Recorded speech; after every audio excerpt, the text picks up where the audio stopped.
নমস্কার। খবরের প্রথমেই দেখে নেব আজকের সংবাদ শিরোনাম। রাতের অন্ধকারে সদস্য সংগ্রহ করতে গিয়ে বিক্ষোভের মুখে বিজেপি বিধায়ক তুমুল বচসা বাঁকুড়ায়।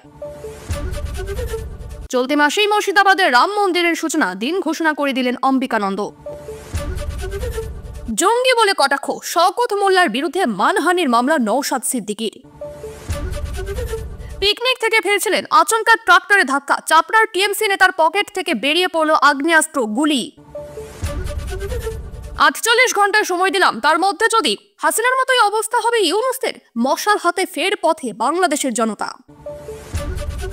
ভগবানপুরের সমবায় জয় পেল তৃণমূল, শুভেন্দুগড়ে ধরাশায়ী বিজেপি। 200 টাকাও ছাড়ল না দালাল চক্র, স্বাস্থ্য সাথীতে নয়া দুর্নীতি, কাঠগড়ায় কলকাতা মেডিকেল। আবাস যোজনায় নির্মিত বাড়ির গায়ে নিজস্ব লোগো দেওয়ার সিদ্ধান্ত নিয়েছে নবান্ন।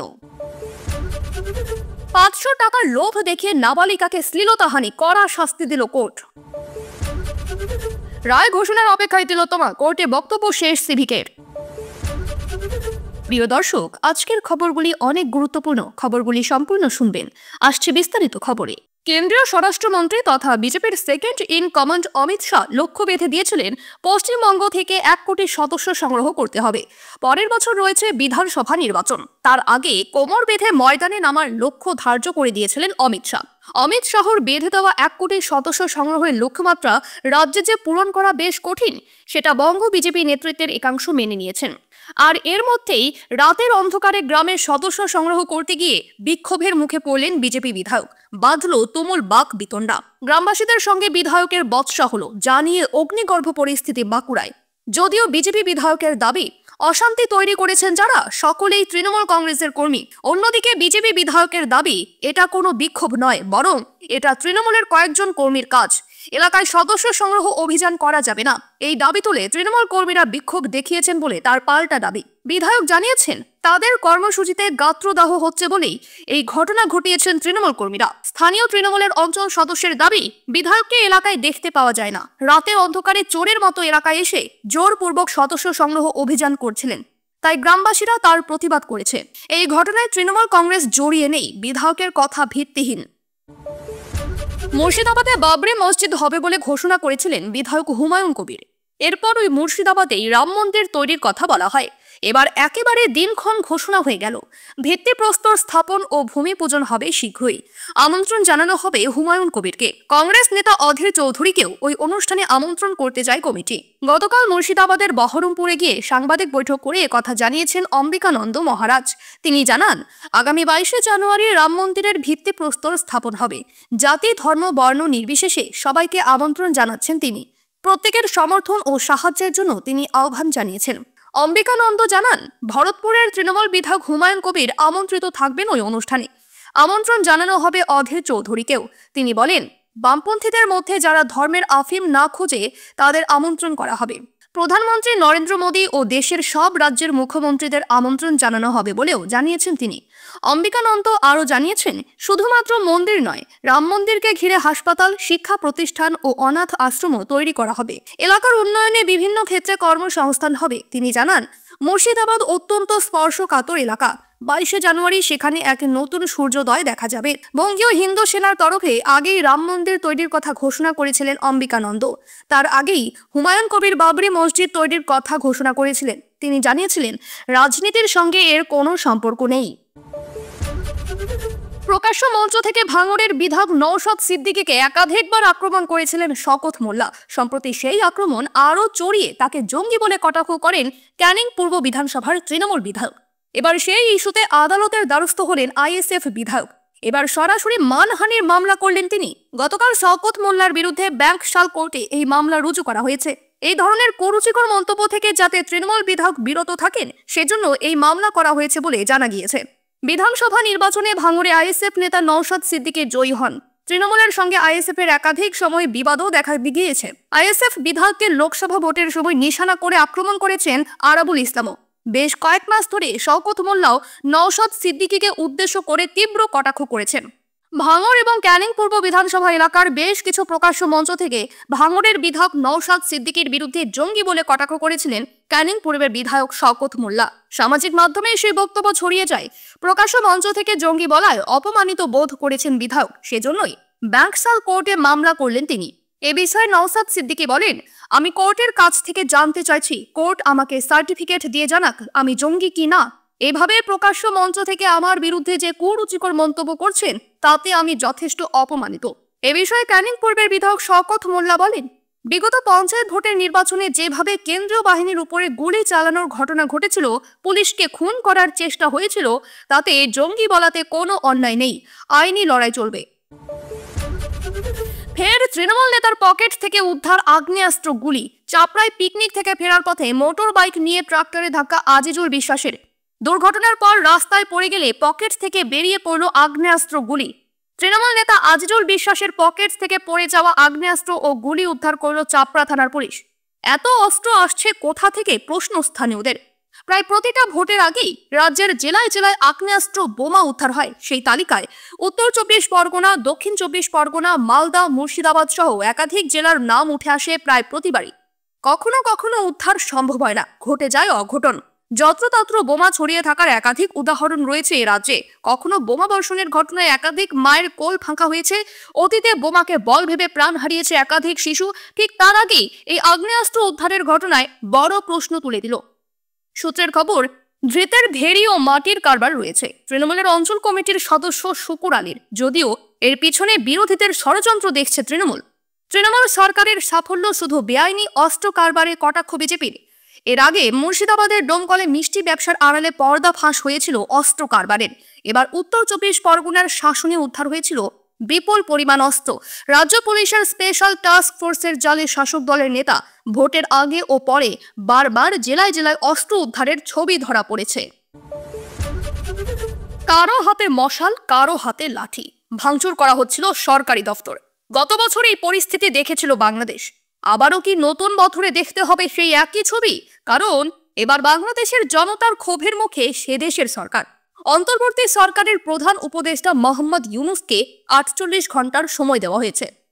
নতুন করে প্রত্যাহার না করলে সরকার ফেলে দেওয়ার হুমকি। কিন্তু কেন হঠাৎ আম জনতার রোষের মুখে ইউনূস? বস্তুত শেখ হাসিনা প্রধানমন্ত্রী পদ থেকে ইস্তফা দেওয়ার পর অন্তর্বর্তী সরকারের প্রধান উপদেষ্টা হয়ে ক্ষমতায় আসেন ইউনূস। আর তারপর থেকেই একের পর এক নতুন নিয়ম চালু করেছেন তিনি। বাংলাদেশের নতুন সরকারের নতুন নিয়ম অনুযায়ী এবার থেকে রেস্তোরাঁয় খাবার খেতে গেলে বিলের উপরে অতিরিক্ত 15% ভ্যাট দিতে হবে। আগে এই ভ্যাট 5% ছিল, সেই ভ্যাট বাড়িয়ে 15% করা হলো। বিস্কুট, আচার, ম্যাট্রেস, টিস্যু পেপারেও 15% করে ভ্যাট বসানো হবে। এছাড়া ড্রাইভিং লাইসেন্স তৈরির ক্ষেত্রেও 15% ভ্যাট দিতে হবে।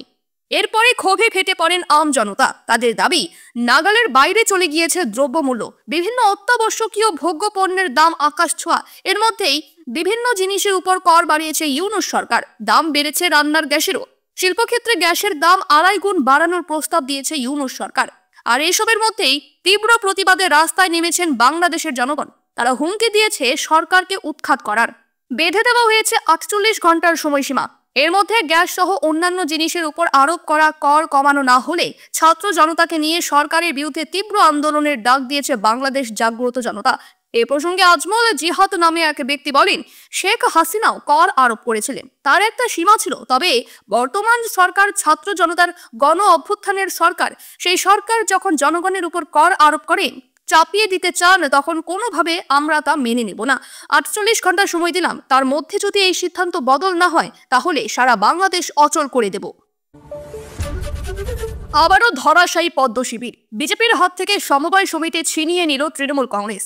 ভগবানপুর 2 নম্বর ব্লকের জুখিয়া গ্রাম পঞ্চায়েতের ইক্ষ পত্রিকা সমবায় সমিতির 12টি ডেলিগেট আসনে নির্বাচন ছিল বুধবার। মোট 32 জন প্রার্থী প্রতিদ্বন্দ্বিতা করেন। মোট ভোটার 839 জন। এই সমবায় সমিতির সম্পাদক পদে ছিলেন কাঁথি সাংগঠনিক জেলা তৃণমূলের প্রাক্তন সহ সভাপতি তথা ব্লক তৃণমূলের প্রাক্তন সভাপতি শশাঙ্ক শেখর জানা। তবে তিনি কয়েক মাস আগে বিজেপিতে যোগদান করেছেন। রাজনৈতিক মহলের দাবি, শশাঙ্ক বাবুর বিজেপিতে যোগদান করা এলাকার মানুষ ভালোভাবে নেননি, তাই তৃণমূলের প্রতি আস্থায় রেখেছেন তারা। তবে বিজেপি অনেকভাবে এই সমবায় সমিতিকে নিজেদের দখলে রাখতে মরিয়া চেষ্টা চালিয়েছিল, কিন্তু ভোটাররাই রুখে দিয়েছেন বলে দাবি তৃণমূলের। এদিন সকাল থেকে টান টান উত্তেজনার মধ্যে ভোট গ্রহণ শুরু হয়। পূর্ব মেদিনীপুর জেলা পরিষদের পূর্ত কর্মাধ্যক্ষ মানব পড়ুয়া বলেন, মানুষ মমতা বন্দ্যোপাধ্যায়ের উন্নয়নের সঙ্গে থেকেছেন। ইক্ষু পত্রিকা সমবায় কৃষি উন্নয়ন সমিতির নির্বাচনেও ভোটাররা তৃণমূলকেই 2 হাত তুলে আশীর্বাদ করেছেন। যারা তৃণমূল থেকে সমস্ত সুযোগ সুবিধা নিয়ে দল বদল করে সমিতি দখলের চেষ্টা করেছিলেন, তাদের উদ্দেশ্য সফল হতে দেননি সাধারণ মানুষ। এই ফলাফলের জন্য তাদের ধন্যবাদ জানাই। কাঁথি সাংগঠনিক জেলা বিজেপির সাধারণ সম্পাদক চন্দ্রশেখর মণ্ডল বলেন, আমরা বারবার বলেছি সমবায় সমিতির ভোটকে দেখিয়ে তৃণমূল মানুষের কাছে জায়গা পাওয়ার চেষ্টা করছে, কারণ এই দুর্নীতিগ্রস্ত দলকে অনেক আগেই মানুষ প্রত্যাখ্যান করেছেন। সমবায় নির্বাচন প্রতীকে হয় না, তাই এখানে রাজনৈতিক দলের নাম ব্যবহার হয় না, কিন্তু তৃণমূল দেখাতে চাইছে মানুষ তাদের সঙ্গে রয়েছে। আসলে তৃণমূলের পায়ের তলার মাটি অনেক আগেই আলগা হয়ে গিয়েছে। স্বাস্থ্য সাথীতে দুর্নীতির অভিযোগে ইতিমধ্যেই একাংশ চিকিৎসক এবং বেসরকারি হাসপাতাল কর্তৃপক্ষের বিরুদ্ধে তদন্তে নেমেছে স্বাস্থ্য দফতর। এরই মধ্যে এবার স্বাস্থ্য সাথীতে নয়া দুর্নীতির অভিযোগ সামনে এলো, যার জেরে এবার বিতর্কে কলকাতা মেডিকেল কলেজ হাসপাতাল। সূত্রের খবর, স্বাস্থ্য সাথী প্রকল্পে হাসপাতাল থেকে রোগীকে বাড়ি ফিরতে 200 টাকা দেওয়া হয়। হাসপাতাল থেকে ছুটির পর রোগীর সহায়তা কেন্দ্র থেকে এই টাকা দেওয়া হয় রোগীকে। এর জন্য স্লিপে রোগীর নাম, ফোন নম্বর লিখে সই করতে হয়। অভিযোগ, সই জাল করে কয়েক হাজার রোগীর বাড়ি ফেরার ওই 200 টাকা করে মোট কোটি টাকা জালিয়াতি করা হয়েছে। কিভাবে বিষয়টি প্রকাশ্যে এলো? সূত্রের দাবি, স্বাস্থ্য সাথীর দুর্নীতির তদন্তে নেমে এই বিষয়টি জানতে পারেন তদন্তকারীরা। জানা যায়, রোগী সহায়তা কেন্দ্রে জমা দেওয়া রোগীদের স্লিপে যে ফোন নম্বর রয়েছে, সেগুলিতে যোগাযোগ করেই এই জালিয়াতির কথা জানতে পেরেছেন স্বাস্থ্যকর্তারা। বেশ কিছু ফোন নম্বরের বাস্তব কোনো অস্তিত্ব নেই।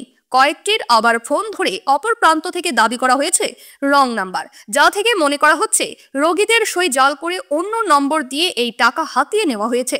আর এখানেই নাম জড়াচ্ছে কলকাতা মেডিকেলের, কারণ সংশ্লিষ্ট মেডিকেলের রোগী সহায়তা কেন্দ্র থেকে জমা দেওয়া রোগীদের স্লিপেই এই গরমিল সামনে এসেছে। যদিও এ ব্যাপারে কলকাতা মেডিকেল কর্তৃপক্ষের কোনো প্রতিক্রিয়া জানা যায়নি। রাজ্যের টাকা, তাই গ্রামাঞ্চলে বাংলার আবাস যোজনায় নির্মিত বাড়ির গায়ে নিজস্ব লোগো দেওয়ার সিদ্ধান্ত নিয়েছে রাজ্য। নবান্ন থেকে খুব শীঘ্রই এই লোগো জেলা প্রশাসনের কাছে পাঠানো হবে।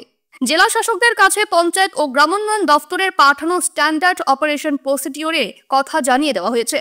জেলাগুলির কাছে পঞ্চায়েত ও গ্রামোন্নয়ন দফতরের বিশেষ সচিব চিঠি দিয়ে এই বাংলার আবাস যোজনা বা বাংলার বাড়ির জন্য তৈরি এসওপি পাঠিয়েছে বলেই নবান্ন সূত্রে খবর। সেখানে একগুচ্ছ নির্দেশিকার কথা বলা হয়েছে। এসওপিতে জেলা শাসকদের বলা হয়েছে, বাংলার আবাস যোজনায় বাড়ি করার জন্য উপভোক্তারা যাতে ন্যায্য মূল্যে সিমেন্ট, ইট, লোহা সহ নির্মাণ সামগ্রী পেতে পারে, তার ব্যবস্থা করতে ডিলারদের সঙ্গে কথা বলতে হবে। বিডিওদের স্থানীয় বাজারের ব্যবসায়ীদের সঙ্গে কথা বলতে বলা হয়েছে, যাতে নির্মাণ সামগ্রীর সরবরাহ কাঁচামাল ঠিক থাকে, কারণ এই উপভোক্তারা গরিব মানুষ। রাজ্য সরকারের এই প্রকল্পে ন্যূনতম 25 বর্গ মিটারের এই ঘর নির্মাণের কাজ টাকা পাওয়ার পর সর্বাধিক 1 বছরের মধ্যে শেষ করতে হবে উপভোক্তাদের। ভূমিহীন উপভোক্তা হলে তাদের ঘর করার উপযুক্ত সরকারি জমি চিহ্নিত করে পাট্টা দেওয়ার ব্যবস্থা করতে জেলা ভূমি সংস্কার আধিকারিককে বলা হয়েছে। নাবালিকা স্কুল ছাত্রীকে শ্লীলতাহানির অভিযোগ, ধৃতের বিরুদ্ধে পক্সো আইনে মামলা রুজু হয়। সেই ঘটনায় 7 বছর পর সাজা শোনালো ঘাটাল মহকুমা আদালত। দোষীকে 4 বছরের সশ্রম কারাদণ্ড এবং 5,000 টাকা ফাইন করা হয়েছে। অনাদায়ে আরো 2 বছরের সশ্রম কারাদণ্ড। সকালে দাসপুর থানার সিংহচক গ্রামের বাসিন্দা জ্যোত ভগবান হাই স্কুলে ছাত্রী টিউশনি পড়তে যাচ্ছিল। অভিযোগ, সেই সময় নাবালিকা ছাত্রীকে 500 টাকার প্রলোভন দেখিয়ে জ্যোত ভগবান হাই স্কুলের পাঁচিলের পাশে যৌন নিগ্রহ সহ শ্লীলতাহানির অভিযোগ ওঠে অভিযুক্ত ব্যক্তির বিরুদ্ধে। সেই অভিযোগের ভিত্তিতে দাসপুর থানার পুলিশের হাতে গ্রেফতার হয় অভিযুক্ত। এই ঘটনায় পক্সো আইনের একাধিক ধারায় মামলা হয়। ধৃতকে গতকাল ঘাটাল আদালতে তোলা হলে আদালত 4 বছরের সশ্রম কারাদণ্ড এবং 5,000 টাকা ফাইন করে। অনাদায়ে আরো 2 বছরের সশ্রম কারাদণ্ড।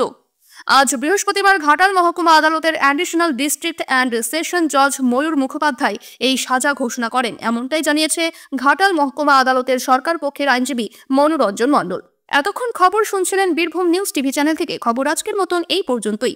ধন্যবাদ।